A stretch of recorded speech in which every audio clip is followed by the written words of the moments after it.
Hey all you witches and ghouls, and welcome back to Tarot Sundays here on the 30 Witchy and Thriving YouTube channel. So for today we are going to film here in the backyard, so I apologize if it's super bright. And so as with last week, we are going to continue to learn about the different suits within the tarot deck, and I'm going to go over what element they are, kind of what they relate to, and I have already pre-pulled in an example card out of the deck, so this is not a tarot reading for anybody, not for you, not for, my mom, my dad, Billy Josie down the road, or myself. This is just kind of a random pull through the deck. And so the deck that I am using for these episodes is the Tim Burton's Nightmare Before Christmas tarot deck that does come with the guidebook. And so this is the tarot deck that I have been learning with. A lot of people will tell you to start off with a more traditional based deck, but I felt like this deck has really worked well for me. But keep that in mind if you are looking into doing tarot. Do what works best for you guys. I will reference to what type of card in traditional tarot they are as well, just for those of you who are not using a theme deck or this deck, you will know. And so, further ado, let's get on into the, juicy topic for today. So we're going to be talking about candle cards, which in traditional tarot are your wand cards. Candle cards are associated with your ideas, creativity, inspiration, and ambitions.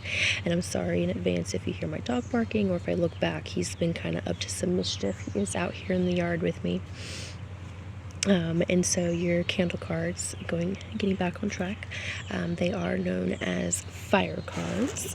And so with fire cards, they are your willpower, your creativity, passion, inspirations, the energy that kind of like drives you. And so think of like natural occurrences like volcanoes or wildfires. Both can be very destructive, but in the end of that destruction, it can be very purifying. You have regrowth and rebirth, and the area starts to thrive again. Fire has been known as the light in the darkness. It has been the warmth when it is cold. It has been said to be kind of like that first spark of humanity. Like with last episode, we talked about how without water we would be nothing. Fire is a component of that as well, because along with water, fire is and was, providing warmth, a way to cook food, a way to see, a way to continue throughout the night once you lost, your daylight. So it kind of was allowing us to give ourselves energy, to create, kind of helps drive our passions, and kind of the willpower to create. And so the card that I have pre-pulled for this episode is the Five of Candles, are also known as your Five of Wands. And this card in the upright position would show your flames at the top, your words at the bottom. Or if you get it in the reverse position, your flames are going to be at the bottom, your words at the top, reversed. So again, that's if the card is like this, you're flipping over, and then you can see how it's upright versus if it was reversed in your deck, you flipped it, you can see words at the top, flames at the bottom. So we're going to start with it in the upright position and then move to the reversed. So we'll start by reading an excerpt from the book here. So your Five of Candles. Upright. If you find yourself in collaboration or partnerships that's starting to become chaotic or difficult, take a step back. Pointing fingers, shifting blame, and bickering won't move things along. control your anger, and communicate clearly and rationally to get everyone on the same page. And I will provide the authors and all that stuff for the deck in the guidebook in the description below to get credit, because again, I am using their little expert here live on with you guys. So when the card is in this upright position, some words you want to keep in mind is competition, arguments, disputes, conflict, tension, disagreements. And those are kind of key words, again, to keep in mind when you are trying to evaluate with this card, may mean when you pull it. And so kind of like an interpretation-wise of this particular card, it's, think tension and conflicts may be heavy in your life, and you may be struggling or fighting a particular mood, feeling, situation, whether it's in your home, work, personal life, family, you name it. And you're kind of thinking to yourself, like, who will win? It's kind of like a he said, she said type situation.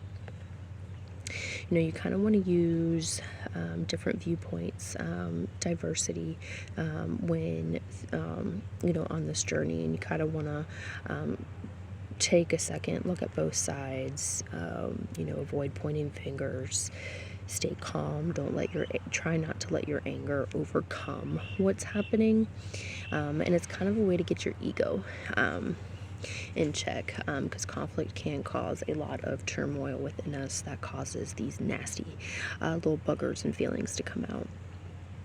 And so when you're reflecting on what this card means to you, take a step back and, know yourself, kind of know what your core values and your principles are. Try to give the benefit of the doubt to those that may be involved in the situation. Oh, look, here's my dog. But try to take a second and, like I said, kind of see the viewpoints of others when kind of trying to handle or come to a resolution of this issue you're having. You want to take constructive criticism and use it as a way to, improve yourself. Here, let's give my dog some water here. All right, watch out, buddy. Here. What'd you do today? Watched a YouTube channel where the girl gave her dog some of her own water while talking about tarot cards. So that's my old man Lincoln. He will be 15 here soon, and he is my old man boy. He is my four-legged child. Alrighty, so let's move on to the card being in reversed. And so we'll read the little excerpt, and then we will kind of dive into the card a little bit. And so the Five of Candles reversed, while in the upright, Five of Candles tells of conflict with others. That friction becomes internalized when the card is reversed. You are feeling at war with yourself. You are struggling with a tough personal decision. Don't be so hard on yourself and trust that things will work out in time. And so I know that I had said, when going through your interpretation of the card in upright, how you kind of wanted that it could be related to a personal problem. And it very well could be. But when this card is in the reverse position, this is all about you. It doesn't involve, a work relationship or anything else like that. This is just something that you're dealing with. So you can kind of think more so on the shadow aspect of things in a way. It's personal to you and you only. It's not having to do with you and other people at the same time.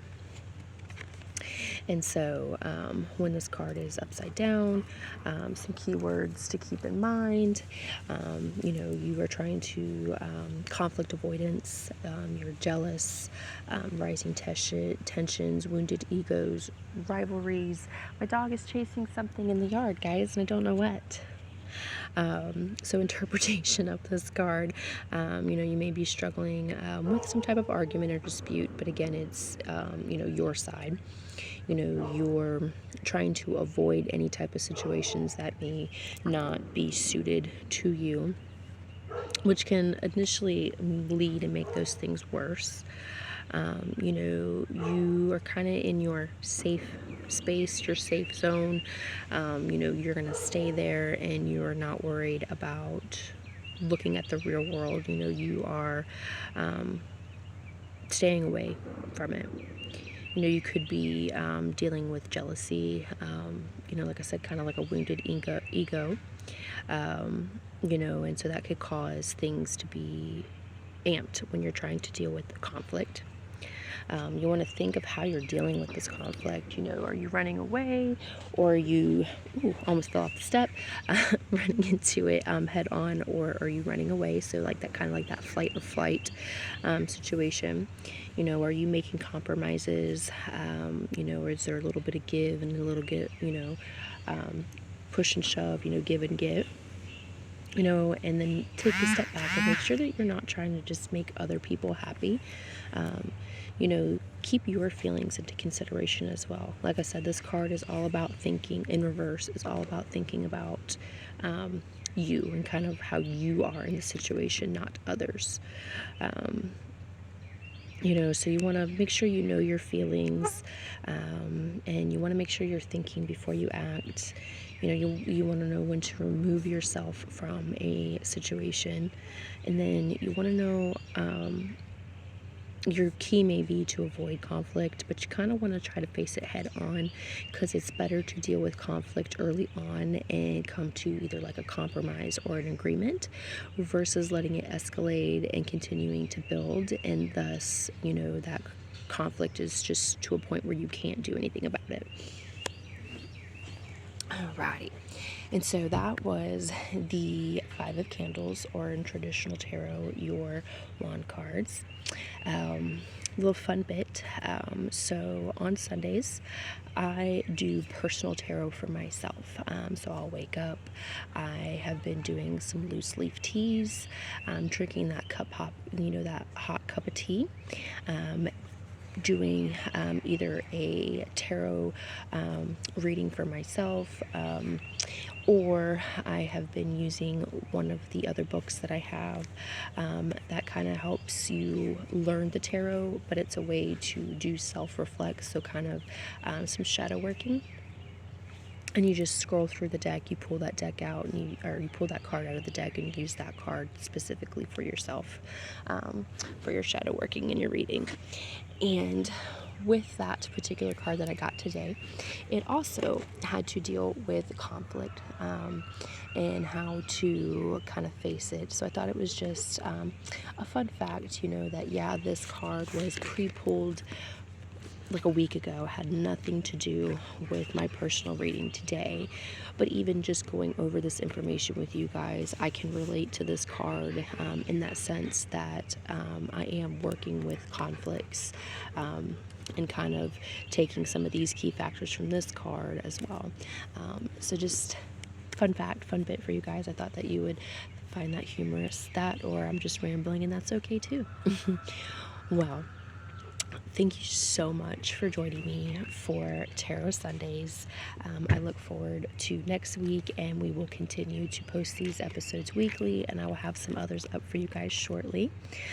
I will post where else you can find me at in the description below, along with the resources I used for today's episode. So yeah, if you guys have any questions or concerns, just reach out to me, and I look forward to seeing you guys next week. Blessed be, everyone.